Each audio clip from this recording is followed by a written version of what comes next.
Hey everyone, welcome to the show, My So-Called Fabulous. I'm Tiffany. Welcome everyone. It is the holidays. They're here. The hustle, the bustle, the food, the drink, the partying. But you know what? Let's take a minute to enjoy the arts.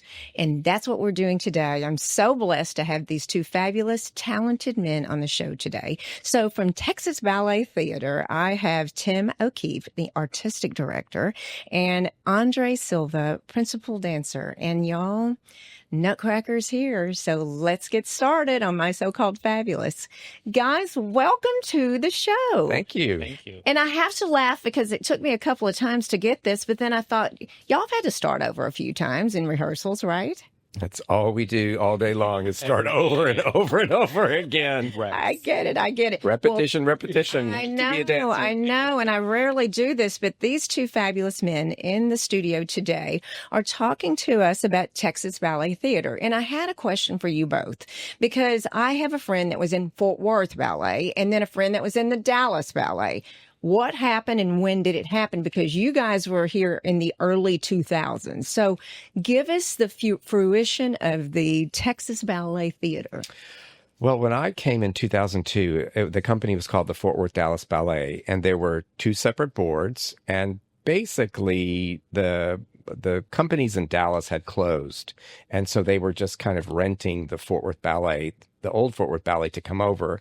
And that was already going on. So it was called the Fort Worth Dallas Ballet. Wow. Between the two cities.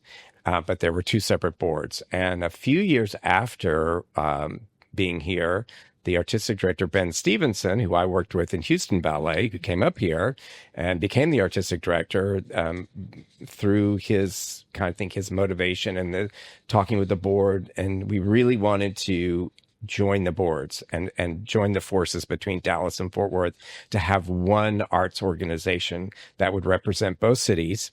And we felt like there was a name change that was necessary. So that's where Texas Ballet Theater came from. And I'm so happy to say that I think the only thing else that's a joint venture between the two cities is the Dallas-Fort Worth Airport with a joint board. I mean, I think that's it. So, it's so exciting that we are the professional company of North Texas and of these two fantastic, this whole Metroplex. Wow. And it's a no-brainer, really, because, to have one company between the two cities, because we're very close together, and to have the support that we have from each city. And it's interesting to see the dynamics from Fort Worth to Dallas, how they are different and yet the same. Exactly. And, we were talking, you both live in Fort Worth. Is that correct? Correct. Okay. How different the two cities are. I think Fort Worth's a big, small town, so a small, big town, maybe not. But just the difference in the two cities. So with Dallas and Fort Worth, how does that work? I mean, I know you're about to start the Nutcracker the day after Thanksgiving in Dallas, and then you start December 12th at Bass Hall. And Bass Hall in Fort Worth, and I don't miss it, y'all. I just don't miss it, and I'm so excited to be with you two guys.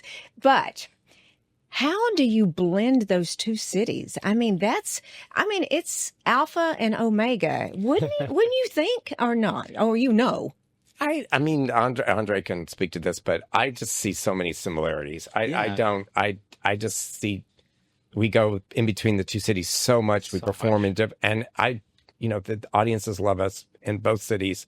And I just think there's an excitement for the art form in both cities. And I just see a unity between the cities. Yeah, I think so too. And I think maybe the only difference is that Fort Worth is a little bit more unexpected. Like there are times where you feel like, oh, wow, that's in Fort Worth, or this is just a couple of hidden gems that are really nice, where Dallas is just a little bit more exposed and you see it. But other than that, I agree. It's very similar. Very similar. Yeah. So let's share with everyone who you are. Tim, you're the artistic director, and you are the principal dancer, correct? One of the principal dancers. One of the principal dancers. Okay. You both obviously have a history in dancing, correct? Tim, you artistic director, you are the director, correct? Correct. So okay. My job is to provide the artistic vision for the company, choose ballets that we're going to be able to do. Like we're working on 27, 28 right now. No. Yes, we're Really? yes. Oh, wow. So yes, we just trying to. Our mission is to present traditional classical ballet, neoclassical ballet, which is maybe like a Balanchine piece, something that's still classical but stylistically not as pure as classical ballet, and then contemporary works. So we really do it all. And these dancers are amazing. I mean, one moment they're in point shoes, and the next they could be barefoot, doing a very contemporary piece. And that's, I think, that's really what I said is our mission. We feel that's important to preserve the classics, but then to present exciting works, new works that are choreographed just for us, and really, really excite our audiences. Okay, I told these guys I'm going to ask some silly questions for sure. And you may be thinking these are silly or not. But Tim, you are or were a dancer? I was a dancer. I was with Houston Ballet for a long time. Long time. And worked under Ben. And then Ben came up here and he said, "Are you ready to retire?" And I was like, I was supposed to do one more year. And then he said, "Well, there's an opportunity." Anna Donovan, who has been with us for many years, she's just stepped back. She's just doing some part-time work for us now. She was the only one here at the Fort Worth Dallas Ballet, and he said she needs help, and he couldn't be there all the time. So I decided to stop dancing, and it's a big decision when a dancer has to stop their career and retire. And I was 41 going on 42, I was very fortunate. I had a very long career. So I was getting there anyway. So this opportunity presented itself, and Ben was so kind and asked me, and he really didn't know if I was going to be any good or not. He really took a chance. He took a chance. I mean, because, you just, you see somebody has an enthusiasm and a passion for it. And really, that takes you a long way that you can, figure it out. Well, apparently it worked out. Well, you go, it takes a long time to go from being a dancer to sitting there watching everybody, and you keep going, "Oh, I should be up there." Or when you're watching a show, you're like, "Wait a minute, that's my entrance." And you're like, "No, you don't do that anymore." That is, and train your eye to look and to learn. It was so wonderful to be there for such a long time and be, learning the next phase or the different phase of the, being on the other side. Sure. And I'm sure, I'm poking fun, but I'm sure you want to get up and get out of the way. Let me do this myself. I've got this. Sometimes but the talent is crazy. Still naturally. Yes, absolutely. Okay. So you, friend, are from Brazil. Yes, I am. All right. Your mother had a ballet school. She did. And you started at 17 dancing last year, right? Professionally. Yeah, last year. Exactly. Exactly. Yeah.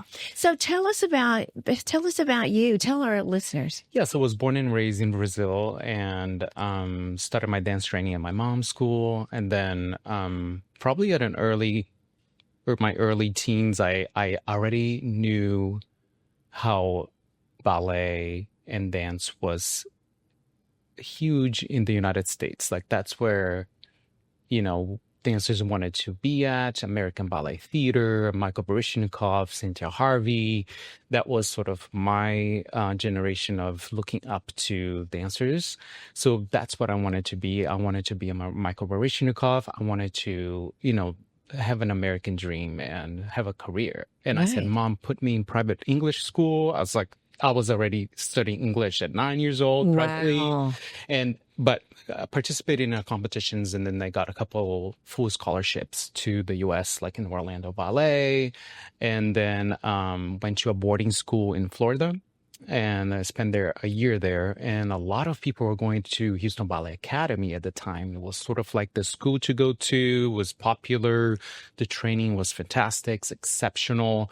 And Ben Stevenson was the director there at the time. So I got in for the whole year, and that exact same year, he was moving to Fort Worth. So he was transitioning to become the artistic director of Fort Worth Dallas Ballet at the time.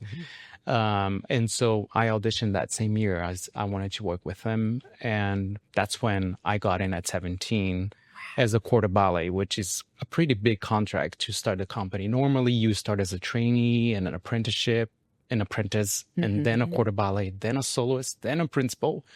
There's ranks and everything. But got in at Did y'all hear 17. that? There's ranks. There are ranks. Yeah, there are ranks. Wow. Yeah. And so I started, and it's been 23 years in the making. So it's, You're not even 23. I'm not even, I'm 17, remember? No, 16. Oh, yeah, Just that's kidding. exactly right. So you guys met in Houston. We met Is in that right? Houston. I have obviously heard of Tim O'Keefe because he was the principal dancer at Houston Ballet. I mean, he was the principal dancer. And then I heard that he was also moving with Ben as part of, his right hand pretty much and part of the staff. And I only actually met Mr. Tim here in Fort Worth.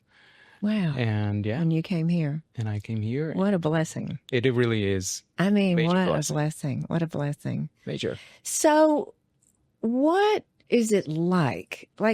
And because people don't know, I don't know, and they're going to roll their eyes at me. You work every day, right? 5 days a week. Not right now, right? But you've got a huge production coming up. We have a 35-week contract for the dancers, which goes from early August until mid to late May. There's some layoff weeks in there, but it's a good contract for the dancers. We do 4 reps a year, including Nutcracker. So we do 2 kind of storybook ballets to kind of bookend. We do a contemporary series, and then we do Nutcracker. Mm-hmm. So we're trying to hopefully get back another rep that we lost kind of from COVID. So when that happened. So yeah, That got it us was all. tough it really did. But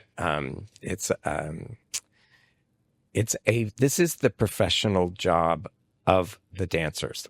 This is not a part-time job. No, I think it's that is the full-time. biggest kind of misconception. For It's sure. like these people just do this this is part of their day or something. No, we have a technique class from 9 to 10:30. That's your warm-up class. And you are doing bar work, which is about 30 to 40 minutes. That's doing all the exercises of the bar, pliés, tendus, dégagés, rond de jambes, fondus. That's all the French words that, that it's part of our vocabulary that we train with and experience every day. And then you go to this our language, and we go into the center and you do adagio, which is slow, very controlled movement. You start turning, then you start jumping, and people are sweating, and it is intense. And that's just your hour and a half class. Then you go into a 3-hour rehearsal block. You have an hour of lunch, and then you go into another 3-hour rehearsal block. So you may be doing 3 or 4 different ballets in that one day rehearsing, or you could just be rehearsing one if you have a big production and trying to, put that on the stage. And usually a big production is 4 weeks of rehearsal to get it on the stage. For Nutcracker, we have 4 weeks. Wow. And we have 200 kids in Nutcracker that come from our schools, I mean, 3 schools. this isn't your side hustle then. No. No. Absolutely. not. Okay. So Nutcracker, I had someone in my life this morning. I was telling them I was podcasting with you today. Nutcracker has 200 children. And where do these children come from?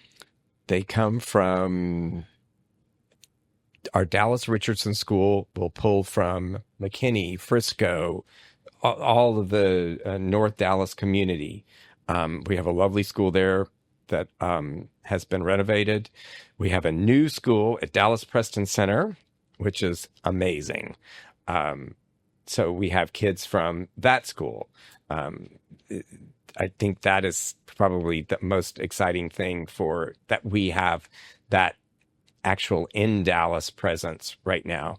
And that school is just poised to really take off. And a lot of the party scene kids, Little Mice, Angels are from that school right now. And then our school here in Fort Worth,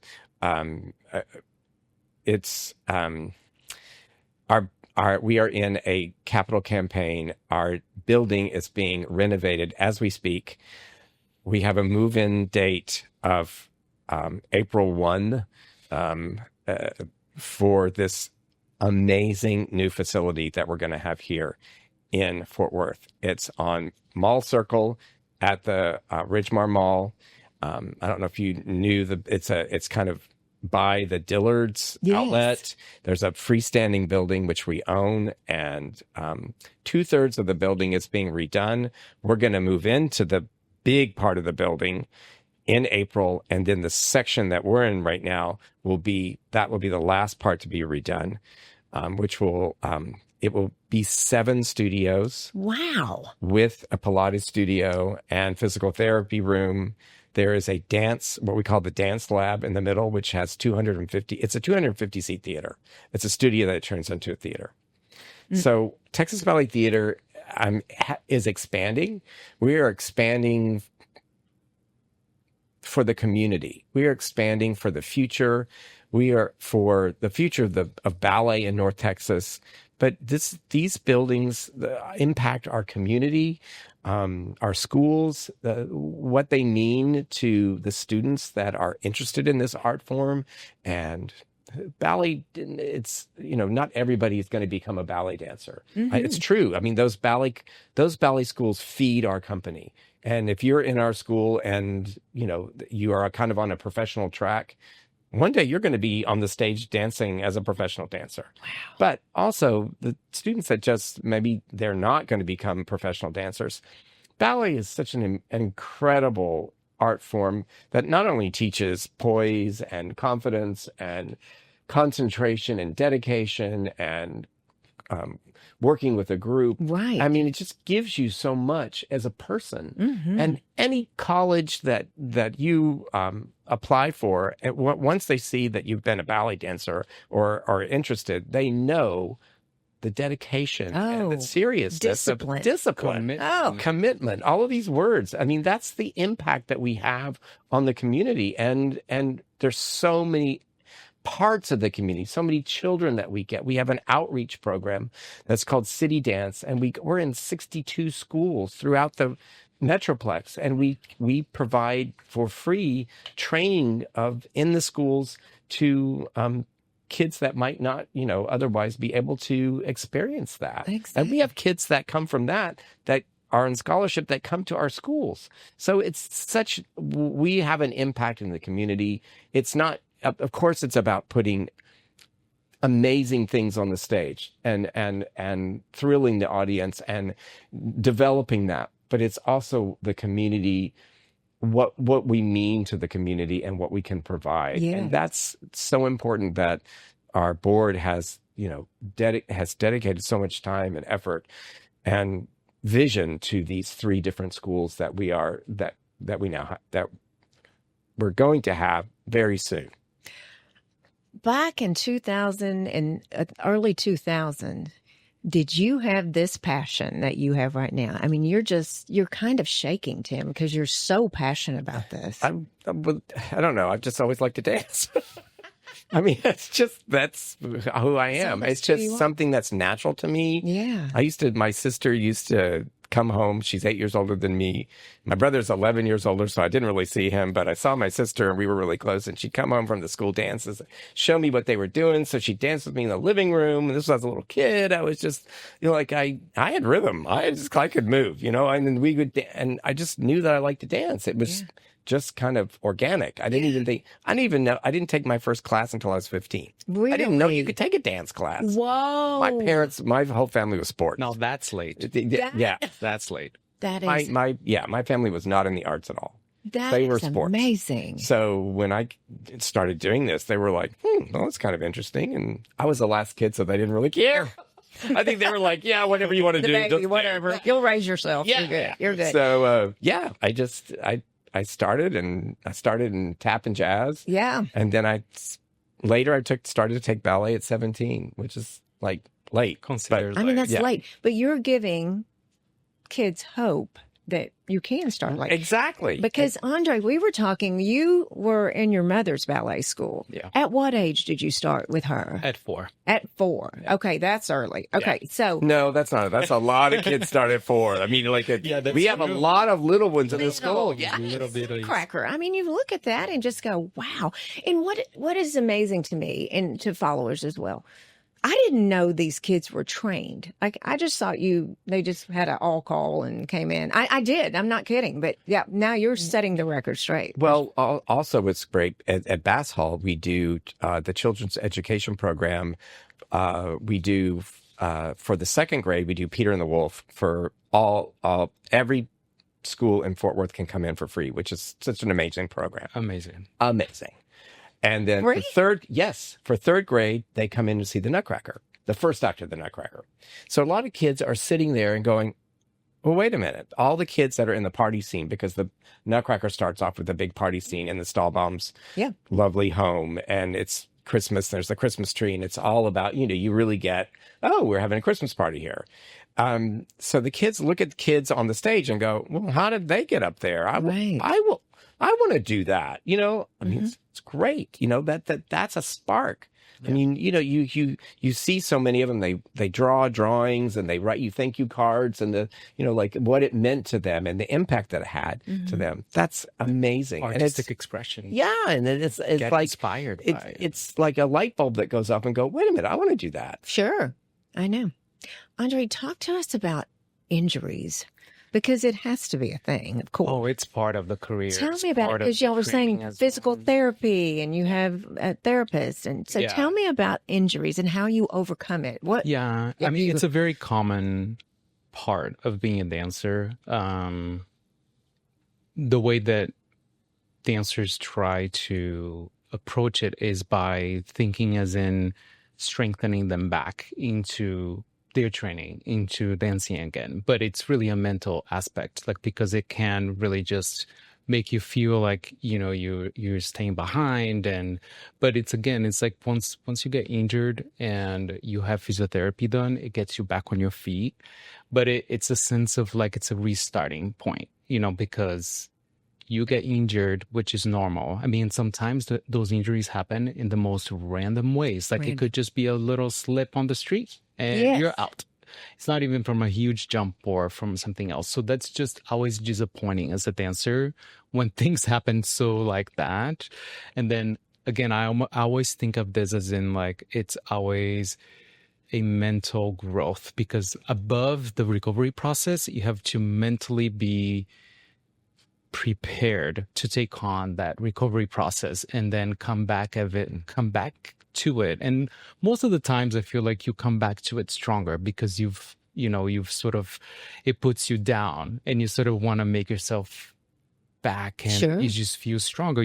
Different ways, how to approach a movement better because of that fall. Now you know how to try to avoid that. So I think it's a mental and physical aspect that dancers have to go through. Right. I mean, and you're an athlete. You're athletes. I mean, it is what it is. I mean, just cut it and slice it. Really anyway, you're an athlete. Sweating where Do you agree? Yeah. Oh, yeah. We're athletes that have to act, be on the music, understand music, and express, dance, jump, learn choreography, partner your lady, get her on her leg, doing all of that, all the pas de deux work. It's not just about dancing by yourself. There's so much involved in a career on the stage. It's just, there's different facets that you can prepare for. But I tell you what, I remember being a young dancer and being in very difficult pieces, and she was coming at me, and I didn't get her over my head in that lift until the show. I was building strength. I mean, as a young dancer, it's hard. You are really, you're building your strength and your stamina. It's very important. And it takes a long time to do that. And you're balancing athleticism with art. Yes. So it's just a perfect. Yeah. It's tough. It's tough and incredible at the same time. When you all these years of technique and training and blood, sweat, and tears, and then you get on the stage and you become somebody else. And then you're, doing all this incredible choreography, but you're into the role that you are, because we're actors, number one. Yeah. No matter what we do, we're actors and we're performers, and we're trying to communicate to the audience and touch them, and so that they can respond to what we're doing, and that we can, there's a connection between the two of us, in the audience and the performer. And a lot, it's kind of sad because if you don't understand that and you're not trained that way and your director doesn't direct you that way, the performance can just become very flat and it doesn't have the impact and it doesn't have the depth behind the beautiful technique and everything. But sometimes today it's just so much about technique and pretty feet and how many times they go around. Yeah, it's not, it's not about that. It's about how we reach out and tell the story and communicate with each other on the stage. That's what's fun for us. Yeah. I mean, y'all are incredible. I wish we just had a room in here. Y'all could just start dancing for me. Little. I'm going to say that I have a very important question, but I'll save it to the last. What are your most challenging roles, plural, yours, Andre, as a dancer? The most challenging role you've ever had? He doesn't have one. I do. I'm trying to pick which one because there's a couple. They're all hard. There's a couple. I think actually, there's a production that's coming up in our seasons. It's called Swan Lake. And there is Prince Siegfried in there. And he's really challenging because he's on a hunt, right? And so when he finds the swan, Odette, and he falls in love with her, he discovers that he can't have her, right? And then there's this other side of the swan, which is the black swan, right? So what I'm saying is that traveling through the journey of that, it can be difficult because you have to be, you're going through all levels of artistic. Telling the story can be really difficult. So I think that's really challenging. Also, there's one ballet that's called Peer Gynt, and Peer also tells a story like he's 16 years old, and the story goes through all the way until he's in his mid-50s, and in the meanwhile, he has 7 wives, and all of them it's a mess. I mean, but to play a young male and then grow and learn how to become older when you're not older aging and all that. And then there's roles like Peter Pan. Well, we just did Peter Pan, for example. Like Peter was also really challenging because you're playing like a really young role, so you have to basically tap into that youthness of yours, and then also understand what the choreographer visions for that role specifically. So it's a constantly dynamic between your approach and the choreographer's approach. And then like Mr. Tim said, that communication that you have to have with the audience, telling the story, like how can they feel your story without it being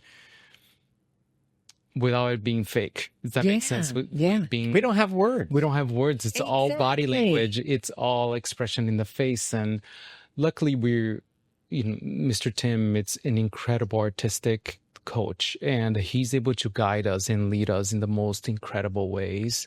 And without that, a dancer just doesn't have the same quality. And here at Texas Ballet Theater, we have that. Wow. We're known for that because our artistic, it's just as good as our technique. It's so blessed. I didn't even think about it, but you have no words. You have music and you're acting through your body. Yeah. And your expressions.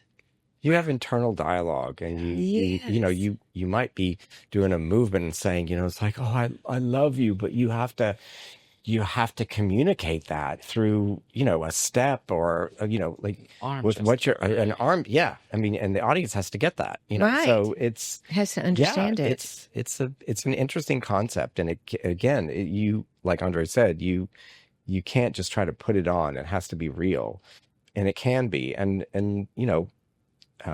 Ben Stevenson, who came from Royal Ballet and English National Ballet, he comes from that background. He was also in musical theater as well. And so he understands artistically how to communicate as a performer and then as a storyteller as well. Like his Swan Lake that's coming up, it's fantastic. His Nutcracker is fantastic. It's just, the story the choreography like lends itself to the storytelling, and it's very clear. Some choreographers they get it becomes blurry, and the story isn't that clear. With Ben's ballets, it's very clear. It's almost like working with a movie director instead of like there's an element like that. Absolutely. Because a lot of the new kids are like, well, I just want to do the steps. I don't want to worry about all that other stuff. I just want, no, and you're like, well, the steps don't mean anything without the behind it. Exactly, without the thought behind it. Sure. So that's what we've been so fortunate to get from Ben, who had that, he was, that was part of his heritage. So we're passing it along from generation to generation. And now Andre can go out and pass it along to young dancers. That's what we do, that when you have this important information, you're entrusted with it and you need to pass it on. And that's really kind of what you do. And when you see other people, light bulbs go off for them, you go, aha, they get it. And then they take off. And then you enjoy it even more. I mean, really, that's when you start your artistry, or you start enjoying, you can't wait to do another story, or what's this going to be like, or what am I going to have to be doing? He was fabulous as Peter Pan. Amazing. It's just like the energy level, like just, what Trey McIntyre, who choreographed it, wanted. It was like, well, you couldn't get a better Peter Pan than Andre. He understands exactly what Trey wanted. And just, it was like, Trey didn't have to say that much to him. It was just, boom, Andre, because he knew where Trey was coming from. Sure. He was, I think you have to use very specific words that you're guiding somebody, and you have to be clear in your thought so that they can understand what you want, and then they make it their own, but. And as a dancer, it's so gratifying and so rewarding when you're able to connect to what your coach is giving you, and you sort of tap into that. For example, last season, we finished with Tim O'Keefe's Giselle. He choreographed an incredible Giselle, which is another story ballet. And in the second act, Albrecht, which is another prince, he comes in grieving because Giselle is dead, right? So he's coming in, and the way that you have to come in, that already grieving, you have to really feel it, and you have to really tap in. And I've never cried on stage for longer than 2 minutes, for longer than a minute. But this one was 2 minutes and a half crying because all the guidance that he gave me through that. And how do I feel? How do I really tap there? And it's a very advanced level to get to, because you think you're tapping there, but you're not all the way. When you do, you just melt.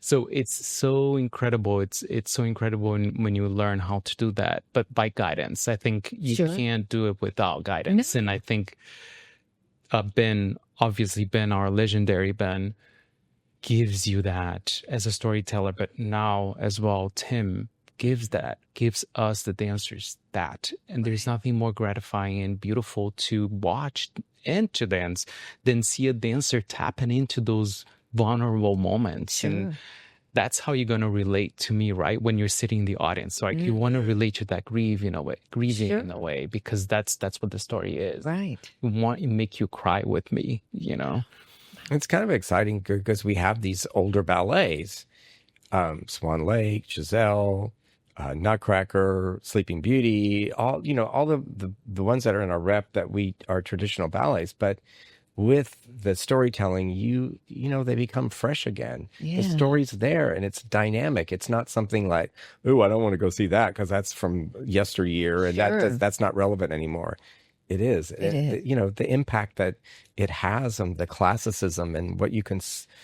The beautiful line, but also the storytelling. It doesn't get old. And it inspires people and audiences. You can tell they keep coming for a reason. They're inspired by the art and expression of body and beauty. Like that's all there. And that's why audiences can relate to that, to beauty, to expression, to art. That's what we're trying to do in the community too, is through education, is using these new buildings, like when your child's in the school, you start learning as a parent. You start developing your eye because you come to the ballet all the time, and it's also developing that within the community. We'd like to use our new building here in Fort Worth with this new dance lab, this theater, have evenings of like. Let's talk about pas de deux. What is a pas de deux between the two? A man and a woman on stage. A classical pas de deux like Swan Lake. Let's break it down. Let's come have some drinks, have some food, and let's talk about whatever the evening is going to be. It's just important that we keep educating so that we can keep ballet alive, and that we keep growing the audience here in Dallas and Fort Worth, and so you can appreciate it. I mean, it's the same for the symphony, the opera, whatever. Music lovers, opera lovers, ballet lovers. We love it all. It's because it's part of the arts, and it's what makes our cities special, dynamic, and important is that we have these great arts in our cities. Right. So your building April of 2026 will be open, and I want to see it. And what is the future? What are you projecting in the future? This is 2025 now. So in 2026 and beyond. I think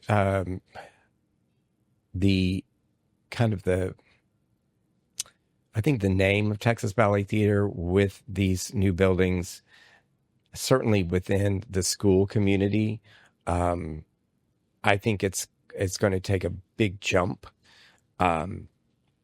We go out yearly and audition for the company, for our the dancers on a yearly contract.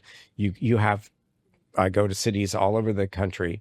We also audition for our summer intensive, which is a 5-week intensive that draws kids from 12 to 22. And they come from all over the country. Again, this is another way that you're building your school, that the 20, 21, 22-year-olds, they may be asked to stay, be part of the professional division, or the even 17 or 18-year-olds, or be part of the studio training company, or they might be offered a traineeship to where already step in with the company. It's an important part of not only Texas Ballet Theater in our community here, but nationally. Mm-hmm. These buildings are going to give us that national kind of recognition we've had, but it's going to be a lot easier, I think, for students to come in and go, oh my gosh, look what's going on here. Correct. Look at the passion that these communities have for ballet, mm-hmm. and for what I, as a dancer, do I want to spend my whole life, as Andre has, in the Dallas-Fort Worth area? Yes. And he said, I love it here. Yeah. I mean, most of the people come here, and the dancers, and they're very energized, and they're like, wow, this is a great place. I want to spend my career here. Mm-hmm. And that's what we're trying to do. We're trying to become a destination company. And so I think that's what these buildings and this commitment from our community and our board, who is fantastic, they are so just as equally as passionate, and they want that for this community and for us. Mm-hmm. And I think our next step is, touring. I think in the future we'll, start touring more, and hopefully touring internationally, so that not only we can become a national, but an international company that can say, look at Texas Ballet Theater. Look, they're in Europe, performing for a couple of weeks or something, or they're going to the Far East or something, or wherever it is going to be. But, that kind of impact, what that does for the Dallas-Fort Worth community. Exactly. From Dallas-Fort Worth, Texas. Exactly. It's a win-win, for us and for this community. Absolutely. Amazing. So here we are, the end of November, early December. So y'all are pretty busy. This is a crazy time. So we have been doing so many events and are continuing our, not only are we doing Nutcracker, but we're doing our fashion shows right now, that Tutu Chic in Dallas, which comes up on December 2nd, and Coslow After Dark, and Coslow in mid-December. I think it's the 17th and 18th. I mean, this is like, this guy, he's a wild man. He's just like, he's dancing to Abracadabra Lady Gaga he's amazing. Yeah. Just, like that you can go from being the Prince in Swan Lake to do that. Yes. And these are great fundraisers. They're so much fun for the dancers. They get to wear clothes from Neiman Marcus. They sponsor us. I mean, it's Fabulous. these are great events. We have our diversions, our mixed repertory coming up in late February and March, which is goes from classical to a Martha Graham to our first Paul Taylor piece called Company B, which is to the Andrews Sisters. It's all in one night. I mean, it's a fantastic evening. Yes. It's really like the most dynamic evening that we do throughout the year. Is this mixed repertory program that you can come to see so many things in one night and see the talent and the Versatility. the depth that the dancers have on the stage. I mean, it's amazing. Well, I'm hoping it's who you know and I can come to these things. Of course. Please. It's who you know. I mean, We have tickets for everything. Yes, Go to Texas Ballet Theater online. We have tickets for everything. Yeah. I saw you dance at the Neiman Marcus fashion show last year, and I was like, "Oh my gosh!" You And did? yes, Oh my gosh. yes, a little vest on. Yeah. Yeah. I mean, What yeah. was it last year? Was it last year? When was it? Year was Situation. Oh, that's right. A That's right. Situation by the. So amazing. Amazing. I mean- y'all have to watch this on YouTube. These guys and their banter and their mannerisms, it's fabulous. Absolutely. So, yes, but I mean, it's just great. Tell us how we can attend the Nutcracker and beyond. So, Texas Ballet Theater online. You can find all tickets there. You can call us. We have wonderful people that you can talk to. Danny is our ticket lady. Denise. We have tickets. That's not sold out. I mean, tickets are going well, but we have plenty of tickets left. So please call for Nutcracker. We have 2 weeks in Dallas. It opens the day after Thanksgiving. We have 9 shows there. Okay, 2 weekends with 9 shows. 9 shows. We have Friday to Saturday, 1 Sunday the first weekend. We have Thursday, Friday to Saturday, 1 Sunday the second weekend. At the Winspear Opera House at Peck Center in Dallas. Then we move into Bass Hall. We have 3 weeks. And we finish on the 28th, I believe, Sunday the 28th. Yep. We have 5 shows after Christmas. So we have, that week from where the 2 fashion shows are, we do like 11 shows in a row before Christmas. We're just like 2 a day, 2 a day, 2 a day, 2 a day, Nutcracker, Nutcracker, Nutcracker. So there are plenty of shows to come see. It's the best Nutcracker ever. It's such a good Nutcracker. And it's like just under 2 hours. It's great for the kids. It's not too long. It's beautiful. It's Funny. It's funny. Magical, mesmerizing. It's all of that. It's a wonderful production. And maybe you never come to see the ballet before. Come to see the Nutcracker. It's a great start. Oh. Then you can branch out into Swan Lake or the mixed Sure. bill. People go, "Oh, well, I won't understand the mixed bill. I won't get it." Yes, you'll get it. It's dance, for goodness sake. You're going to enjoy it. And what these dancers do, you don't have to understand anything. No. Just come and enjoy what the production is. Yes. It's not like you have to have a great dance education to come. You don't need that. No. You just need to come and experience what's going on the stage. The artistry and the musicality and the choreography and the costumes and it's interesting in the mixed build. Sometimes there are no sets. It's just dance. Yeah. But that can be just as fascinating. So, Well, we're going to have all of this in the show notes. We're going to have how to get tickets and how to contact you. And again, I'm just beyond thrilled that you're here and you chose your day because you're busy. we're going back to rehearsal. You're going you're going We're back good. to Yeah. rehearsal. So I appreciate you. He's got Nutcracker. I got some fashion show. And then we've got at the end of the Battle scene one last. Nutcracker one. Do y'all Nutcracker. sleep in the next 2 months? Barely. It's crazy. You hit the bed, you get up, I taught class this morning, you're making your class up in the morning to teach Sure. to them. And then you go in and you just go straight through. And sometimes you don't have lunch because you're just working.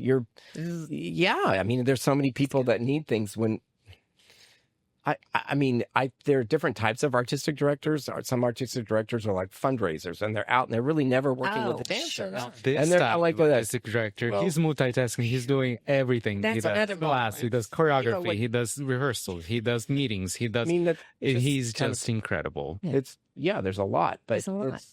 it's when you know